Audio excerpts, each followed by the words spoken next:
I went through divorce 12 years ago, and as a young family, and definitely the business and the hours I was spending in the office, even though I was working from home, I wasn't at home when I knocked off. At the end of the day, you're trying to build a future for your family, and if they're not there, well, what's the point of it all? Hey, welcome to the Tradie Success Podcast. On this podcast, you're going to hear real life stories from trade business owners to minimize the mistakes you're going to make, maximize profit, create more time freedom, and minimize emotional overwhelm. So hit subscribe and follow us now and enjoy the episode.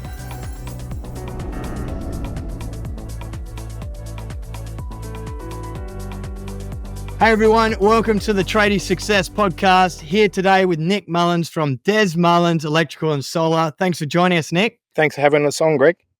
I'm really excited about this podcast, guys. If you feel personally offended when someone complains about your company, if your staff say something, take things personally in your business. I know I certainly did for so long at Response Electricians, but today we're going to be deconstructing what that looks like and how Nick has gone from,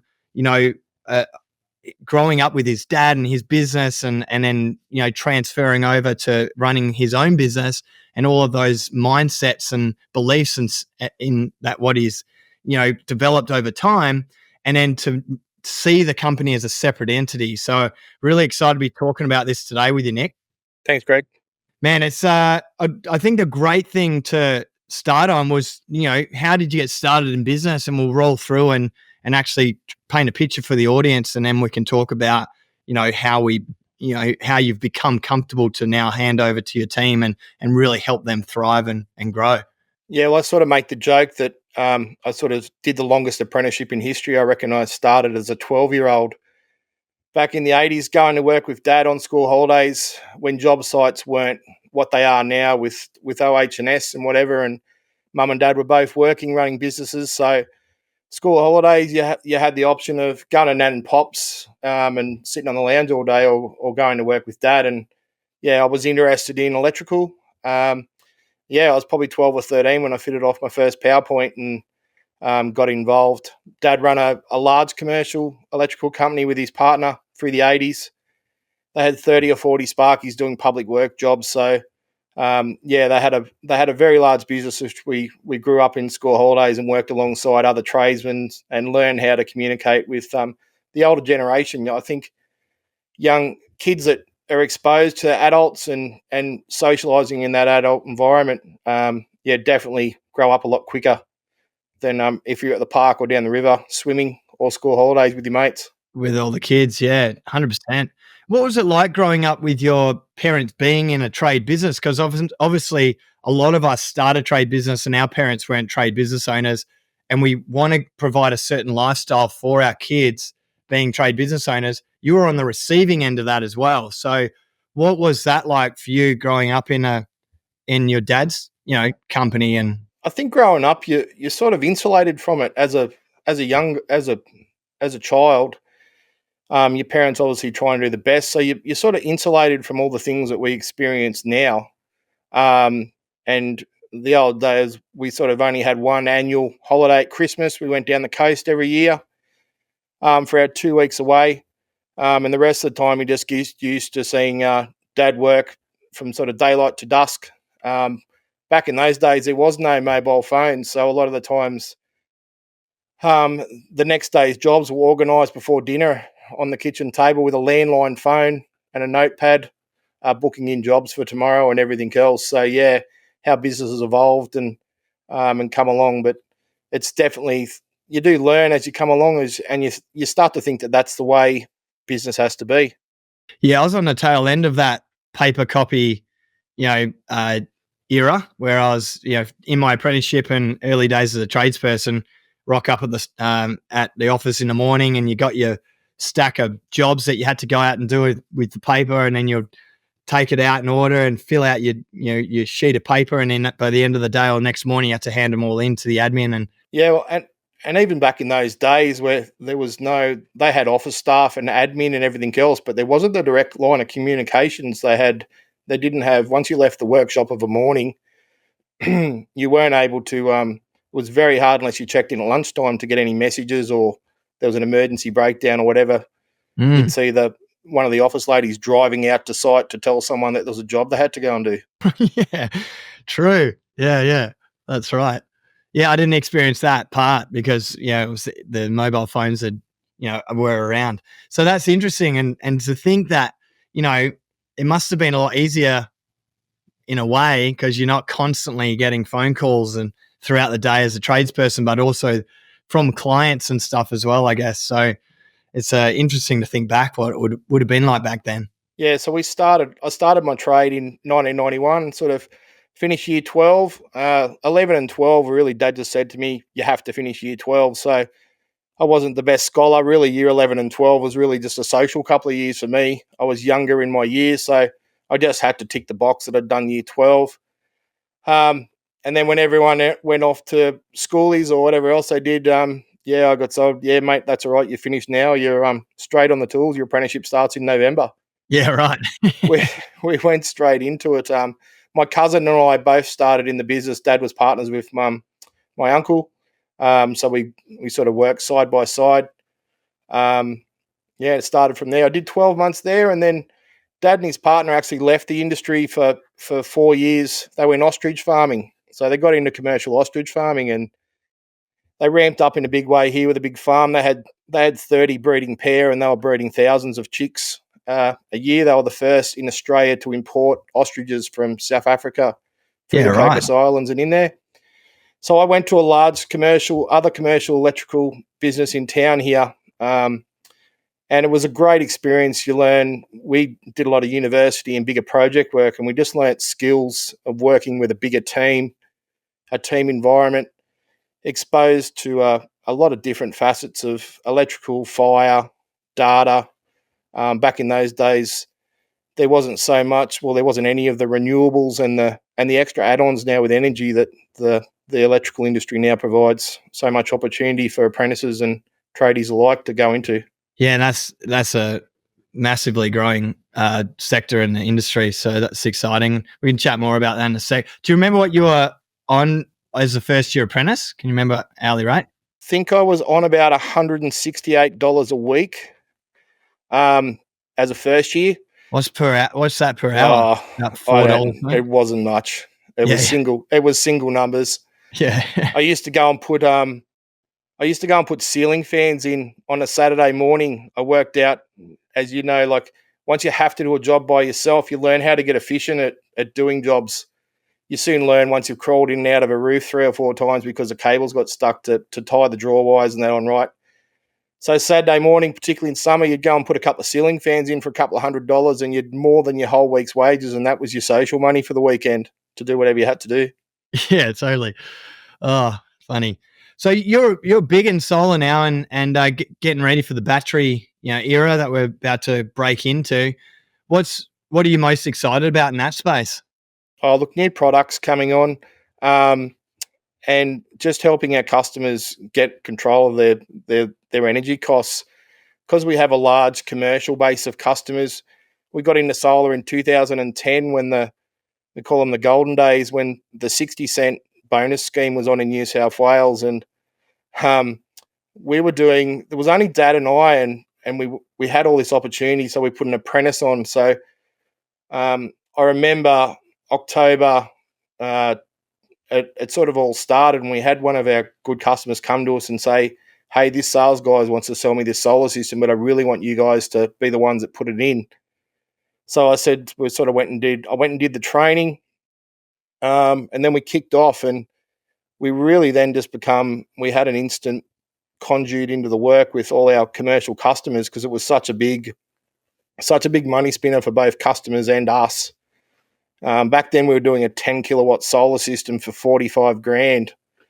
And all of our bigger customers just wanted bigger systems. So we couldn't believe, I think the biggest month I ever had, I couldn't believe I went and paid my bill at Lawrence and Hanson's for solar panels, and it was like $250,000 for the month. And I put it on my credit card, and it was just such a big spin out that where we used to been poking along just doing bits and pieces, you nearly do your whole year's turnover in just a month of materials back in those days. Yeah, and that's only a couple of staff. Yeah, it was funny when Ray Hadley actually when the government just announced all of a sudden to close it off because the scheme was oversubscribed. Back then we had fax machines, and I actually was at a funeral, and I came out and I was driving along, and Ray Hadley had said, "That's it. The government's called the close the scheme off at midnight tonight. It closes." And then the phone ran hot because basically you just had to have a deposit paid and a contract signed. So I got back to the office and it was just covered in bits of paper with people who had handwritten contracts and signed contracts. And then they came past and they were paying $5 deposits, and I was stapling $5 notes to contracts and putting in. And so one of the police didn't pull up out the front and think we were dealing drugs out the door. There was just a constant stream. And I think we signed up in that nearly $500,000 or $600,000 worth of jobs in like a 3 or 4 hour period, which was just mind blowing. And then we sort of wondered how we were going to get this done. Crazy. No, that's some cool stories, man. Thanks for sharing. So your dad, he finished up the business and then, started ostrich farming, and you got back in. How long was it until you started your own business, and how'd that go about? So what actually happened, I got sort of worked all the way up through my time and was project managing at the other big company here in Wagga. And Dad, they'd got out of the ostrich industry before it crashed. So, and Dad was really social, and he missed being on site and seeing guys. He'd gone from a construction business and working along trades all day to looking at ostriches and feeding and looking at fences, and yeah, so he really missed the social side and seeing guys. So he got into he went back in and just started up Des Mullins Electrical. It was just going to be a 2 or 3 days a week just to give himself something to do. And then an opportunity came from our cousin up in Port Macquarie to get into the contestable metering market. And they were all the way up there, and they wanted to break into New South Wales. And he said, "Oh, what about to give Uncle Des a ring? He should be able to do something like that." And then we got into, Dad started doing that, and it just got to the stage it was too much for him. It was 5 or 6 days a week. And I was laying awake at night worrying about someone else's business, and Dad sort of come to me and said, "Hey, there's an opportunity here to sort of partner up and start." And yeah, so I went and had probably the scariest conversation of my life, to go in and tell a boss that you've worked for 8 plus 9 years that you were leaving, and it wasn't because you were unhappy or you wanted more money or whatever. There was just an opportunity there that you wanted to have a go at. That's the thing with you're saying it from being an employee and going and having a really scary conversation. As a business owner, you just never know when those conversations are going to happen. And I've definitely learned to be adaptable and be ready, and make sure there's always capacity in the team to be able to adapt to those situations. But yes, it's not easy for anyone. So yes. And back in those days, as you know, anyone that's been in the trade for, I've been a Sparky now for over 25 years, like, it was the old school way of doing trades before. Like, your boss was the boss. You did what you were told. You weren't given too much input as to how things were done or whatever. You just followed the bouncing ball, and you got paid every Friday. And you turned up, and that's just the way it was. And it's just how business has changed so much now. You just can't run businesses and stuff like that. And it probably took me only the last couple of years where I've learned that we had to change our culture and the way we dealt with staff and communicated and did everything else. Mm. So yeah, great segue into, I'd love to chat about what was it like old school cultural mentality, and you just touched on it then, but let's dive into that.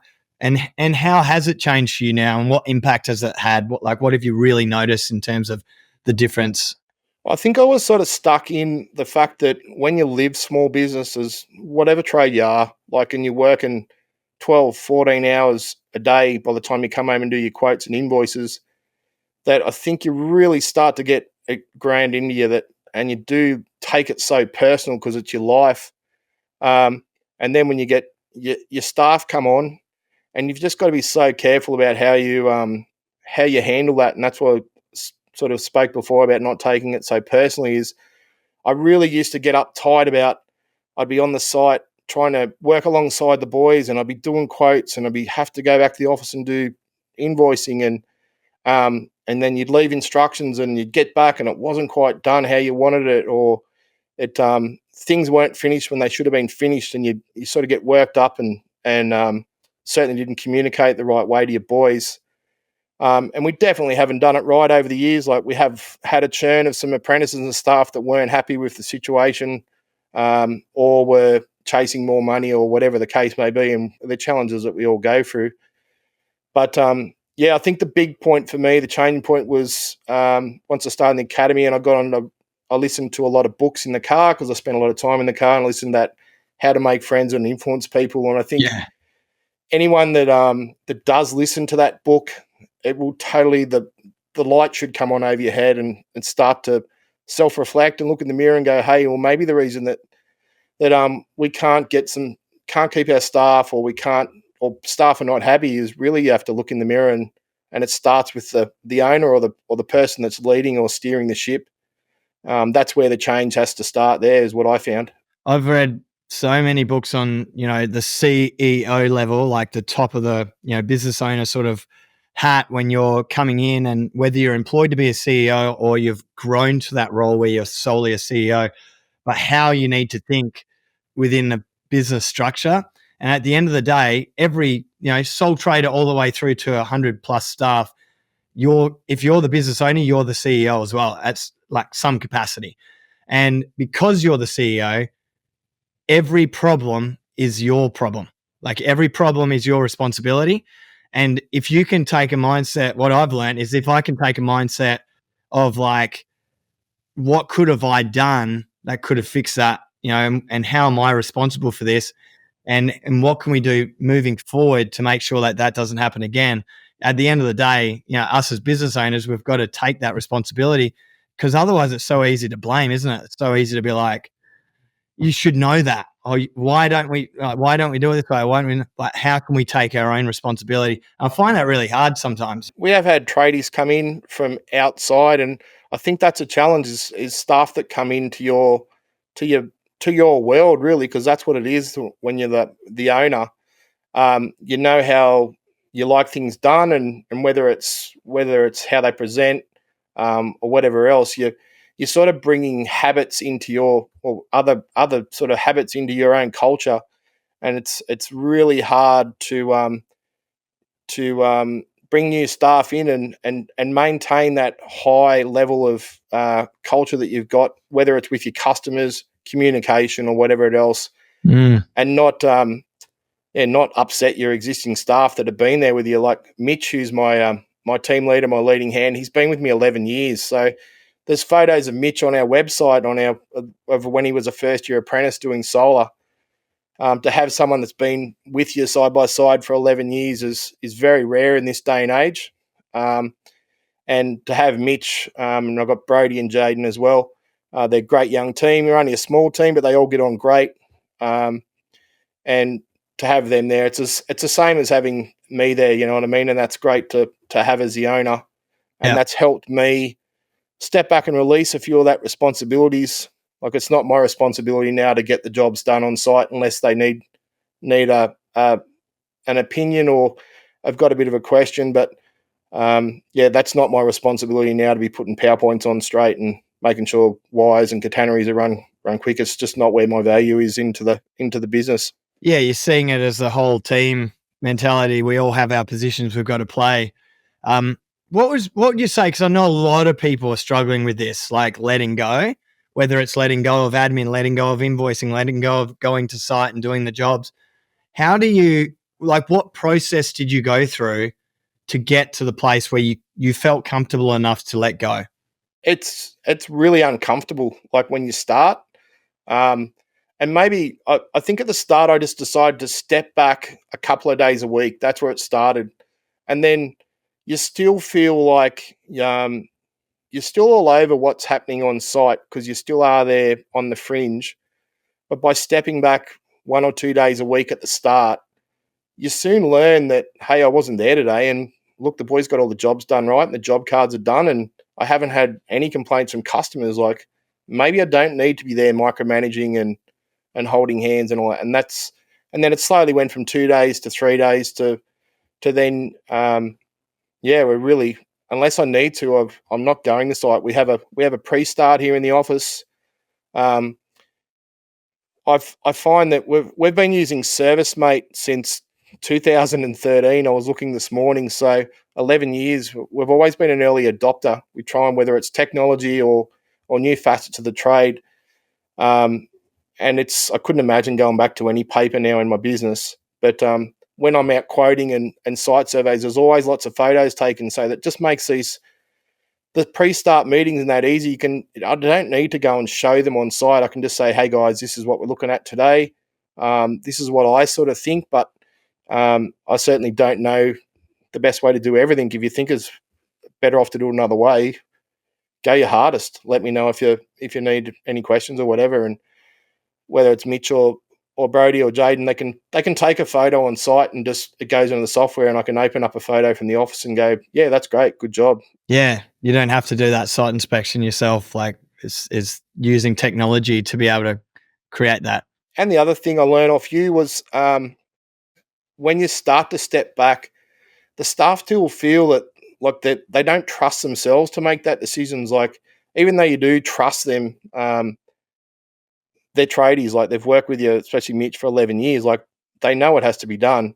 So it sort of takes a little bit of stepping back a couple of days a week to give them the confidence to make the decisions. And at the start, they're still ringing you sort of all the time.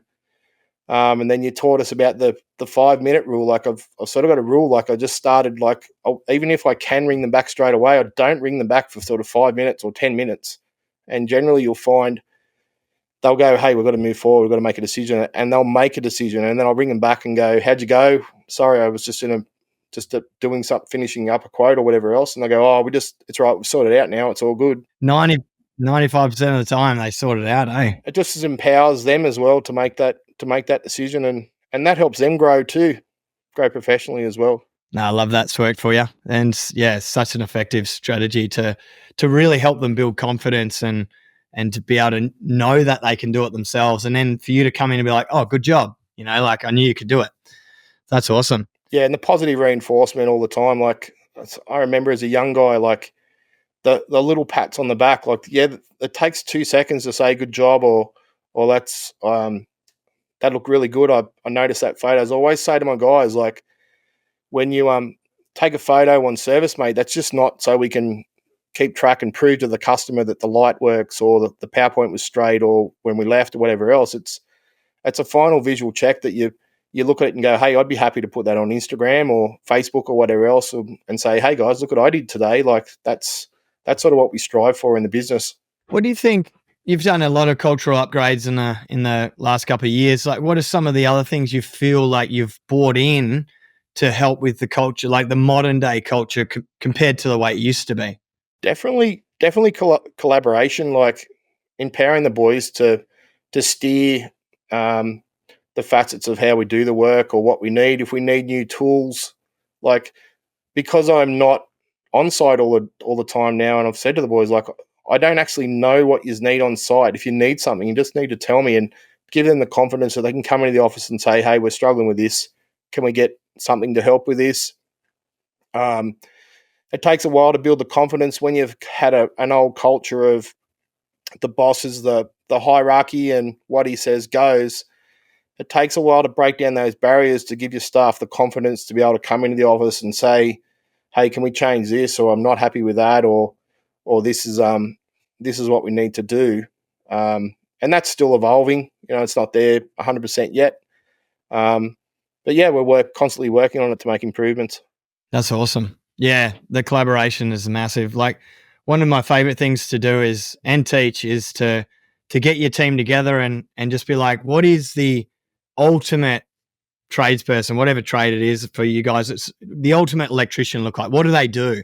And then they all together they come up with the idea of what the ultimate electrician is, and you can sort of help them come up with the ideal tradie. And then what is like a bad electrician look like? And then you like draw another column with all of the bad things, but they come up with all the ideas.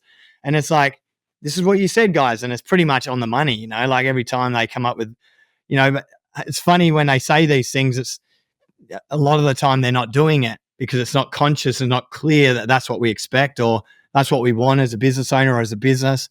And once you do solidify that and, you know, celebrate people that do those things, that is good. and it's clear when they're being, doing things that is bad, let's just say not desirable.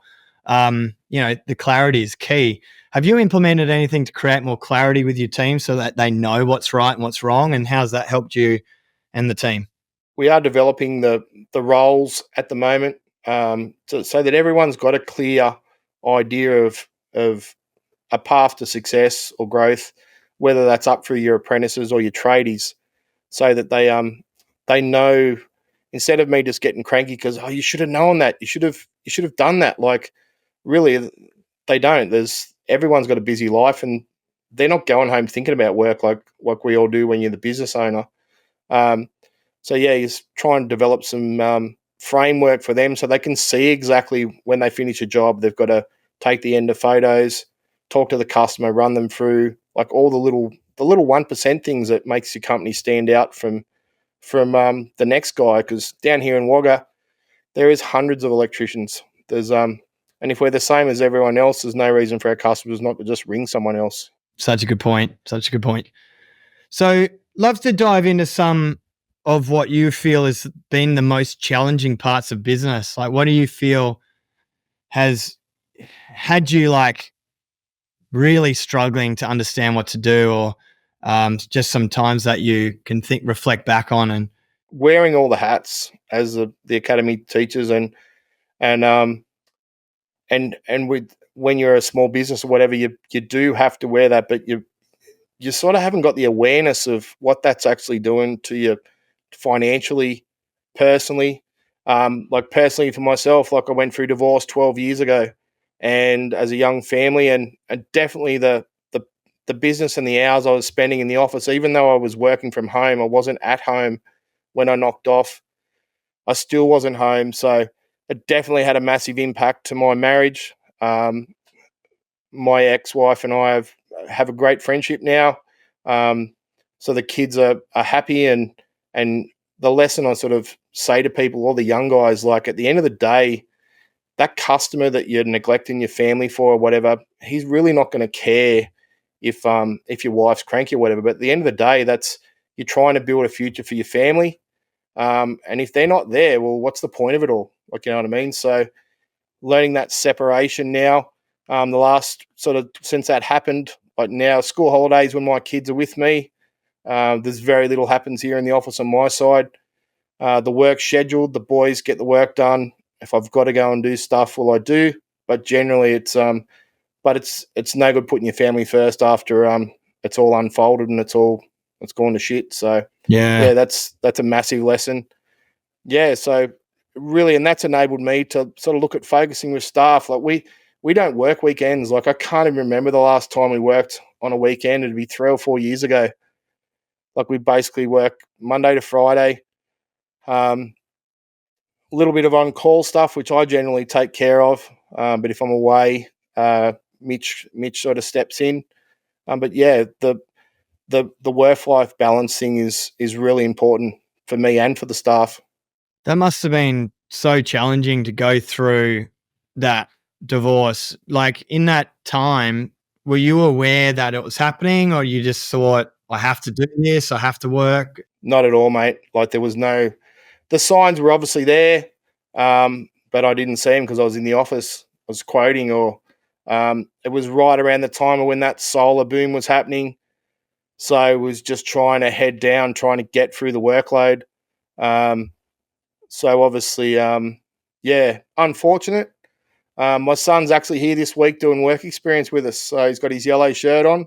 Oh, yeah. And he's expressed an interest. So it'd be pretty cool to have a third generation in the business. Whether that happens or not, there's opportunities everywhere.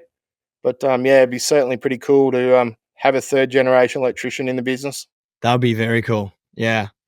So just one more thing, because I know I've been in this same place where I'm just like, I felt the pull from the business and I was just like, I just have to do this.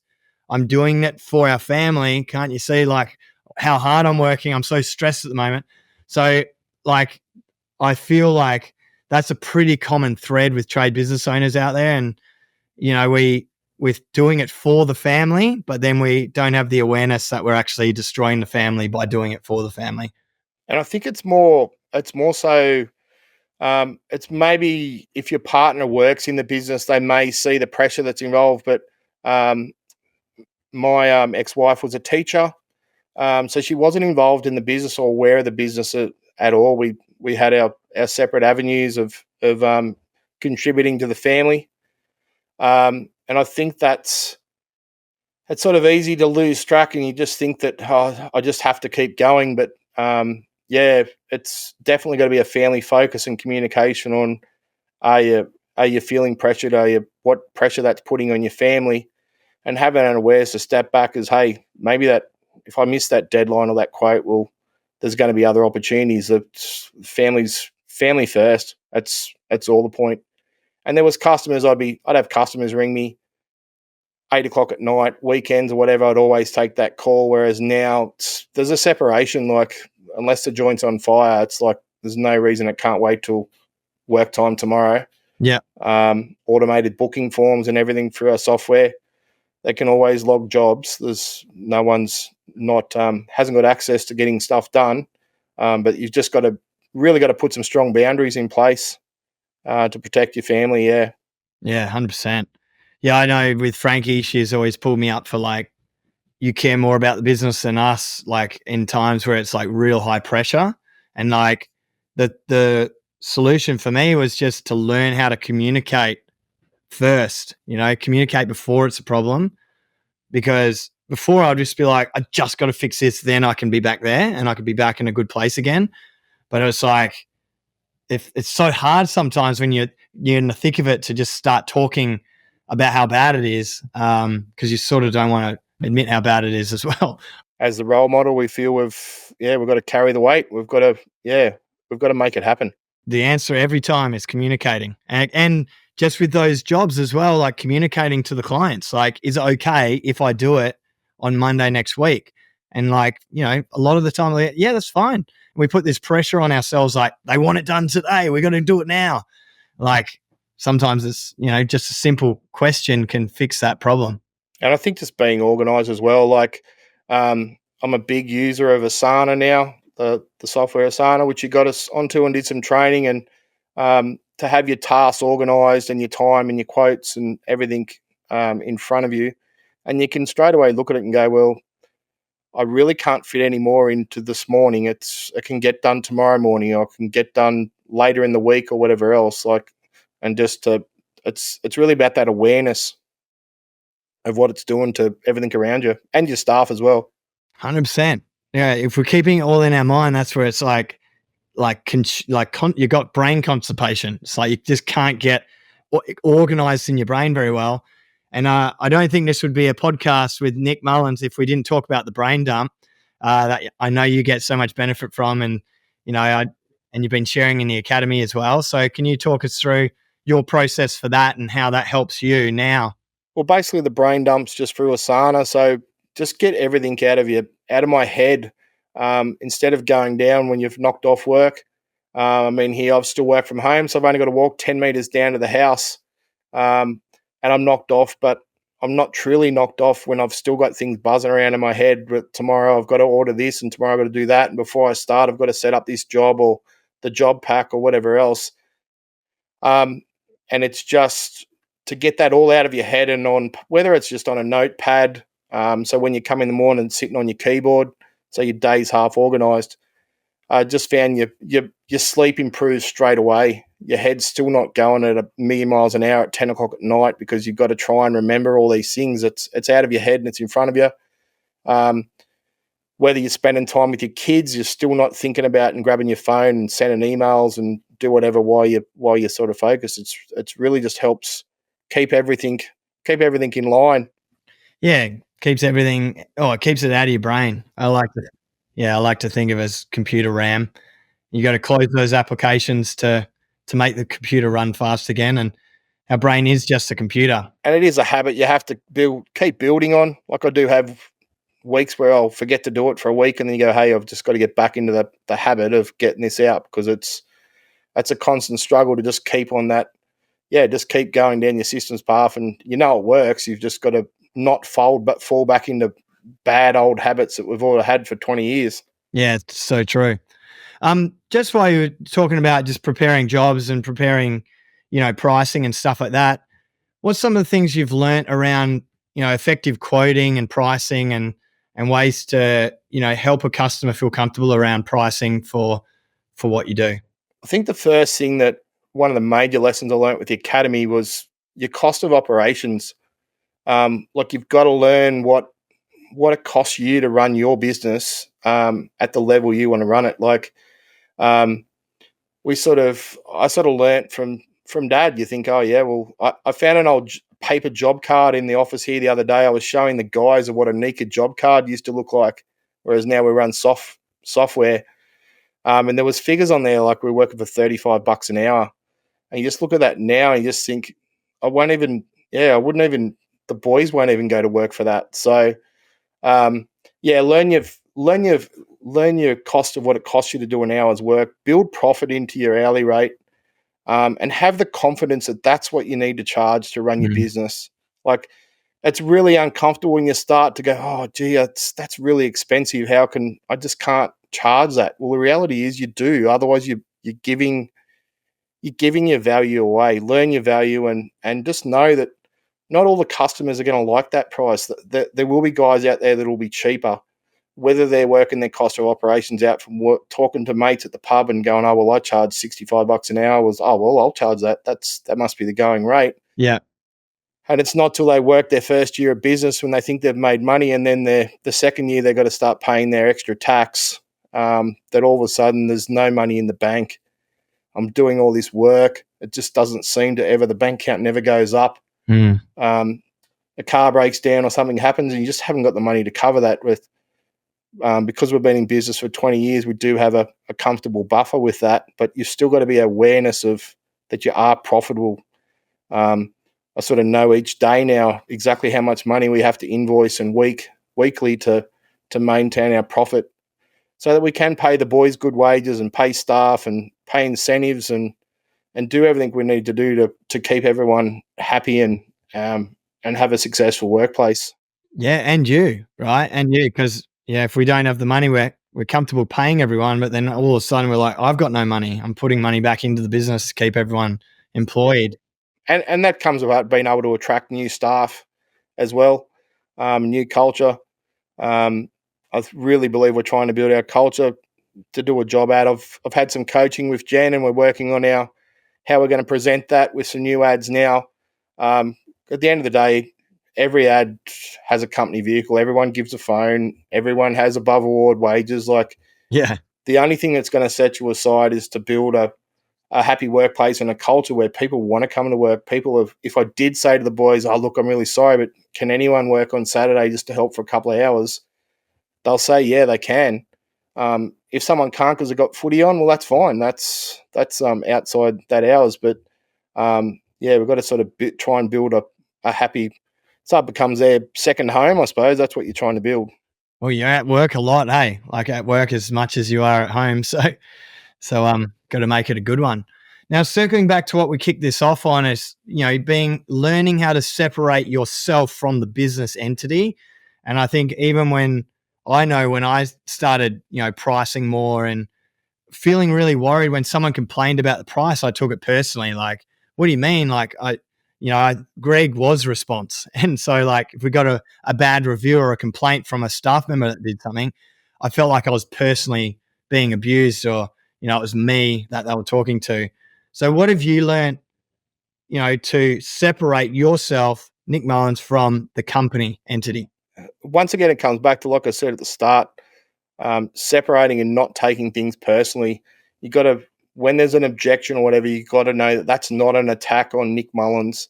It's just an objection, like, and to communicate and work around that to understand where the customer's coming from, first of all, so that you can sort of work around that and hopefully come to a comfortable resolution for both of you, is that you can run a profitable business. At the end of the day, you don't want to be turning up to a customer's job and not even want to go and knock on the door because you know you're doing that job for free, more or less, Yeah. because they've had a whinge that they wanted $400 or $500 knocked off the bill, and you did it just to keep them happy. Like, you would have been better off going and finding another job to go and do, for half that money that you're happy to, and then you can give the service that you need to that customer, get the Google review, get the 5-star review, and just keep flying the flag. I suppose it's, you call it the special sauce or whatever that you try and have, that you put on all your jobs that makes it special. But yeah, it's definitely the don't take things personally, and be strong enough to be able to know that, okay, well, I've just got to let this go. I've got to walk away. It's they're not, maybe not an ideal customer for you. We're not going to fit every customer's expectations or job, and sometimes the customers are not the right fit for us as well. So it takes a little bit of confidence in your own value and your own that to stand by that and follow through. Yeah, you made me remember a client that we used to have when we were starting to break into commercial. He had all of these car yards, right? So there was heaps of floodlighting, and it was just, I was like, this is exciting. Like, we're moving from resi, we're moving into more commercial. And there's, Italian dude, like super abusive and super like dictated everything. And he stood there and he was like shouting at the team sometimes, and I had to fire him. But he was happy to pay the bill and happy to, do work. But like, it really, I was like, I can't work with this person. But to build the confidence in myself to say this isn't right, like we can't be treated like this. And that took a lot to fire the client or to say no to that client when they're like, no, I want you to do more work. No, I can't do more work for you.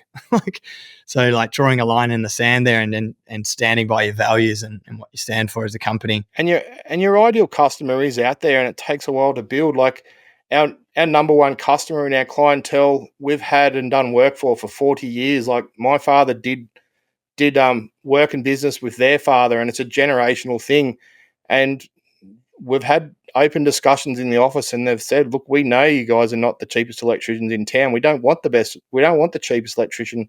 We know that when you go into a job, it's done, and when you say it's right, it's right, and we give the advice, and you build that relationship, and that takes time. And I think you hit the nail on the head as well when you're saying like to give that special sauce, to give the quality, to not cut corners, and even though your price is what it is when you deliver it, it's probably going to be a hell of a lot more value than someone that's cheaper who's cutting corners and not creating a great experience for the customer. So, you got to know your value, like Nick was saying, and yeah, totally. And potentially someone that's cheaper is probably going to take twice as long to do the job. So the reality is, I have said to some customers, and we see it all over the social media, would you be happy for me to charge you half the money but take twice as long to do the job? Would that sit well with you? And it's sort of, you see the lights start to come on. They go, well, no, that's not what we want. It's like, yeah.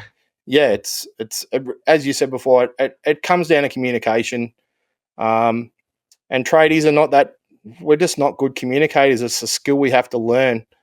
A big lesson for me is through service, mate. We use the communications and the booking and the forward notification when the boys are going to a job, and you'd be surprised the amount of customers that go, oh, you've actually turned up to do the quote, or you've turned up on time. Like, we've had 4 other blokes and they just never even turned up to have a look at the job. So, yeah. And you just sort of think, wow, it's just a communication thing. But wearing the other side of that hat too, you can understand that those guys are under the same pressures we're on. Like, if they haven't got staff, they forgot to turn up. They were still trying to do quotes and jobs and everything else.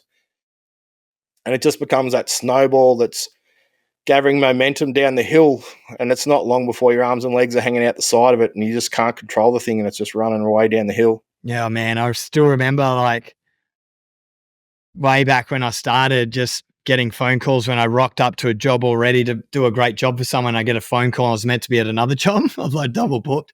Just not having a good process, not a good system, like without that, it's all in your head, right? Like what we were talking about before, and you just can't keep everything organized in your head. So, and the trades are all lucky now with software and systems, and that's a great thing with the academy. It's sort of exposed us. It gives you the awareness that there are systems out there that can easily help you double your efficiency and work on your communications. And it's really not a hard thing, but it's just having that awareness.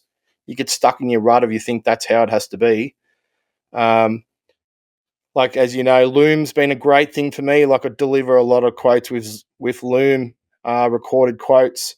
Not only a point of difference, but it can save me in a month. It can save me 15, 20 hours of going back to customers and flicking through a bit of paper. Yeah. And it just enables you to communicate openly. And we get great feedback by whether that's videos for training staff or delivering quotes to customers. Yeah, it's a great tool. Video is such a powerful tool if you leverage it to what it's capable of. So yeah, awesome, man. Hey, Nick, appreciate you coming on, man. I love your story and I love what you're doing, and I can't wait to see what you do in the coming years. And really appreciate you sharing everything you have today. No worries. Thanks, Greg. Have a great day. Hey guys, it's Greg here. Thanks for listening to the podcast. For me, growing my trade business was extremely hard. It cost me millions of dollars, so much time trying to figure out what was the right way to do business, and emotionally feeling like I'm letting myself, my partner, and my family down by not knowing how to run my business properly. But I kept working hard and overcame those challenges and created systems and solutions that minimize those mistakes for myself and my team as we grew. Now, Response Electricians, go and Google it. We've got over 1,700 reviews on Google. We've won awards like Electrician of the Year and Service Business of the Year, both state and nationally. I sat on the National Board of Directors for Master Electricians Australia for 2 years, created a real solid awareness of the industry and the construction industry and the challenges you face. And the business runs autonomously over in Perth while I live my life working on the academy in Byron Bay. And I help people like you create freedom from your business as well. Now, having coached and trained thousands of trade business owners, we've developed the Freedom Fighters program. It's a guided pathway in a hybrid training and coaching system that provides you with the right information and steps to take to create freedom, not in years, but now. You can actually create more freedom from your business sooner than you think. So click the link and have a free strategy session with one of our academy experts to fully understand how you can create more time freedom from your trade business, generating more profit, better culture, and more growth in less time.